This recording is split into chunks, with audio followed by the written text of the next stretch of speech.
Buenas noches, apreciados compañeros y tutora. Mi nombre es Carlos Andrés Sanabria, tutor de Constitución Política. A continuación vamos a tratar la temática formación de la Constitución Política del 91, observando tres causas de la formación de la misma. A manera de introducción, pues este texto que estamos observando es el texto que comúnmente vemos que venden en la calle. Es la Constitución de bolsillo, que venden en las esquinas los vendedores y que pues contiene el mismo texto. Vemos pues, que así está disponible no solamente para los estudiantes de colegio, para sus clases de sociales o democracia y para los académicos, universitarios o eruditos, sino que también está disponible para todos los ciudadanos y profesionales quienes pues es un deber su conocimiento, pues a ellos afecta, sirve y obliga y establece responsabilidades. La presentación es para efectos de dar cumplimiento a la actividad de presentación de recursos de realidad aumentada, fase última de la diplomatura de mediadores de la UNAD. Bien, entrando ya en materia, al abrir este texto y si lo pretendemos leer de manera directa, como leer un libro, pues vamos a encontrar muchas hojas escritas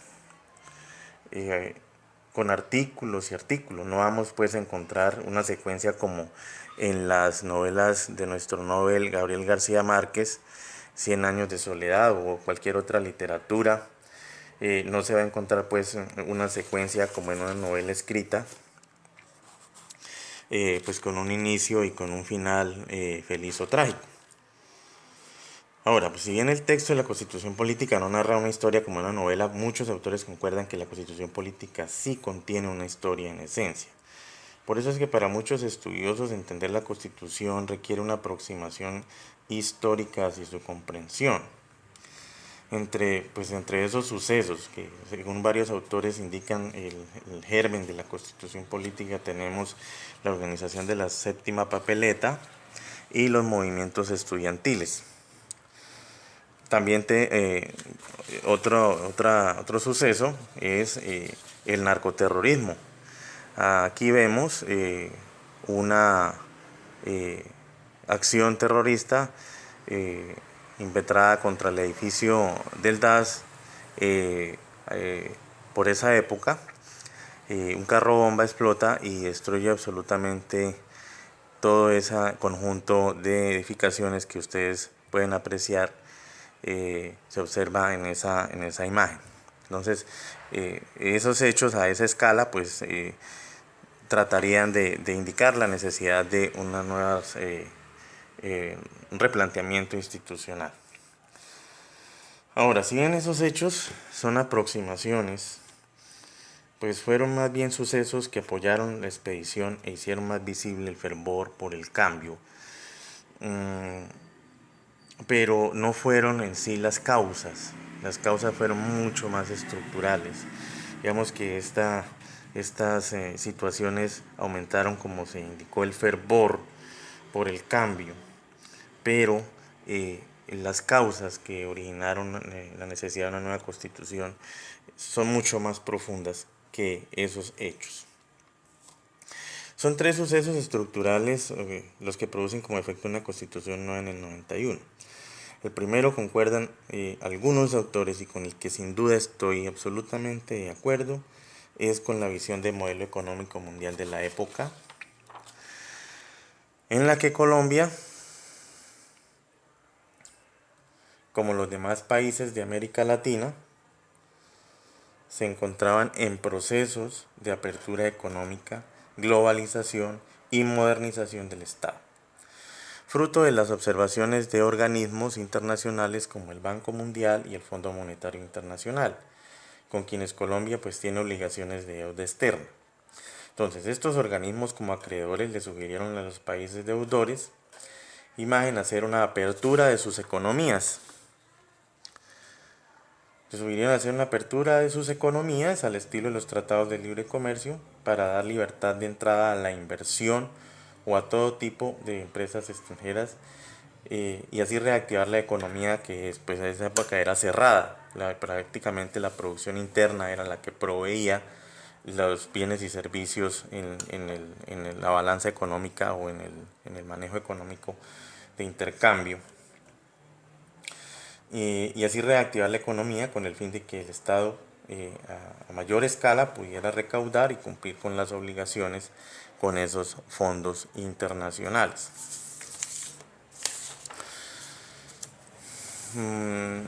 Pues la inversión extranjera pues también no contaba con un marco legal.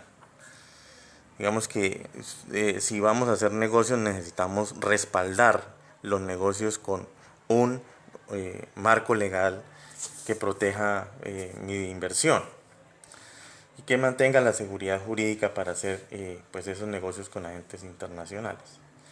Además de requerir seguridad jurídica, también requiere el cumplimiento de términos de referencia que se exigen en los países internacionales, salvo que usted como empresa se someta a un veto y no pueda hacer negocios con ninguna organización que esté dentro del marco de la globalización.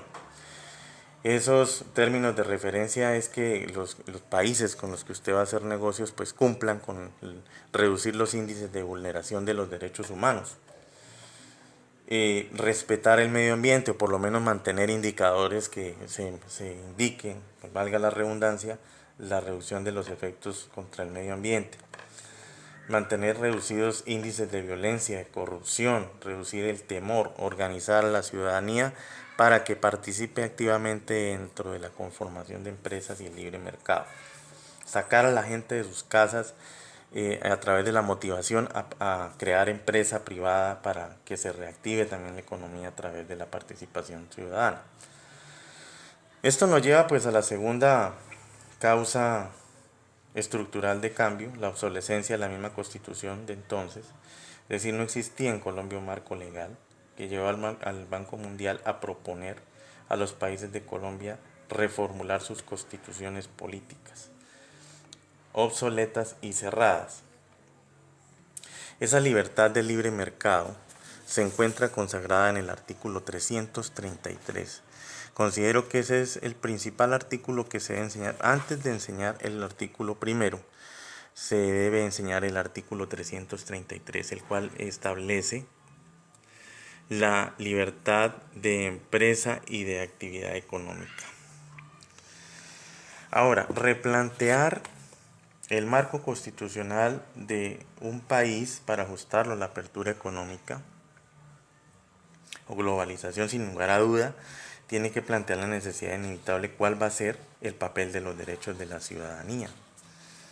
Se dijo entonces que el modelo económico de apertura a través del desarrollo económico garantizaría los derechos fundamentales, reduciendo los índices de pobreza, vista la pobreza como un agente vulnerador de los derechos fundamentales de la base social. Desde esta perspectiva, pues tiene sentido el respeto por los derechos humanos. Tiene sentido el respeto por los derechos humanos, por la participación, por el respeto al medio ambiente, dentro de un ambiente globalizado. Es decir, los términos van a ser comunes, deben ser comunes a nivel mundial. Deben haber por lo menos unas bases de nivel mundial que garanticen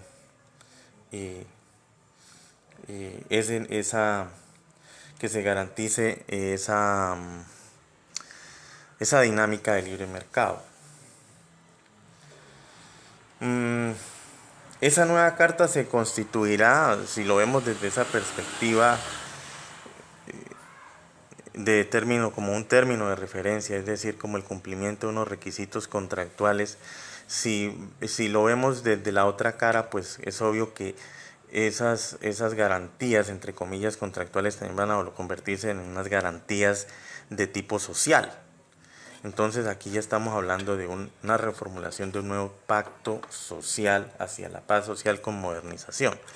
Porque si yo exijo a la inversión, le exijo a un país que deba cumplir con el respeto de los derechos humanos, por lo menos reduzca sus indicadores, que empecemos a hablar de respeto al medio ambiente, que empecemos a hablar de derechos económicos, sociales y culturales, tendientes a que el país abandone el temor por la inversión, por el desarrollo, pues ahí sin lugar a dudas también estamos haciendo una reformulación de un pacto social nuevo, por supuesto dentro de los términos del libre mercado.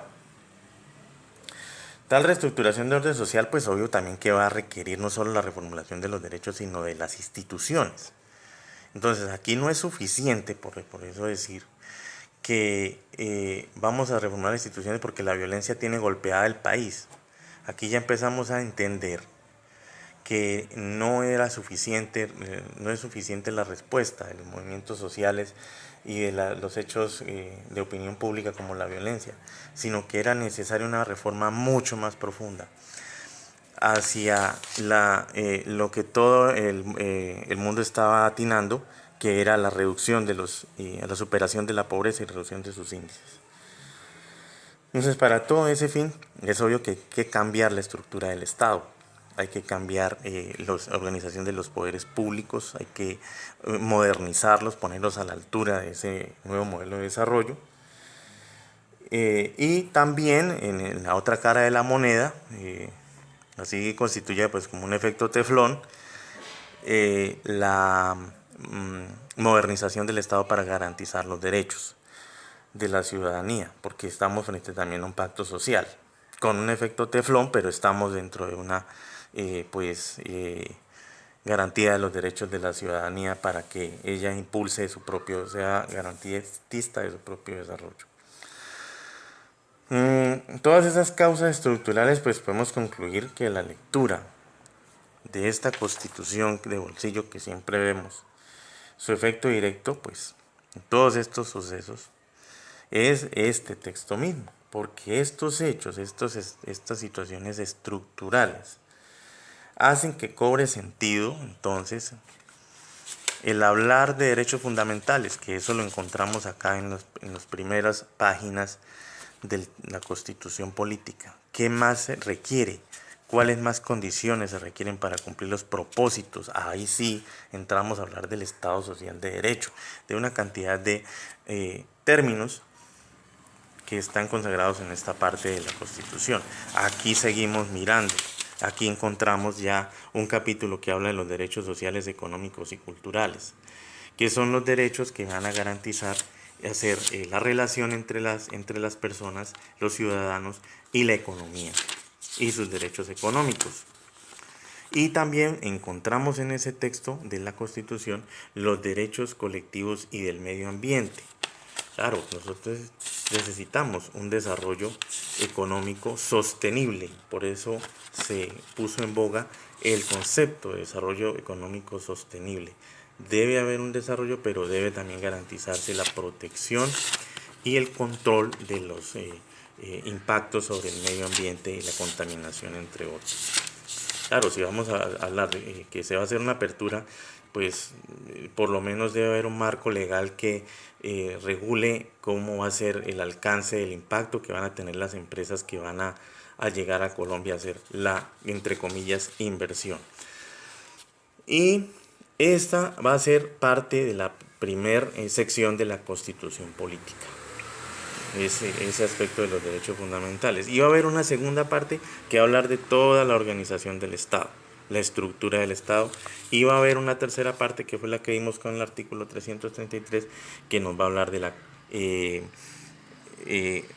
fórmula económica y las garantías y el marco legal económico para dar la bienvenida a las nuevas formas de mercado que estaban entrando en América Latina en el año 91.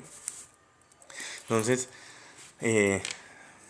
les agradezco la atención por el video y espero sus observaciones al respecto. Muchas gracias.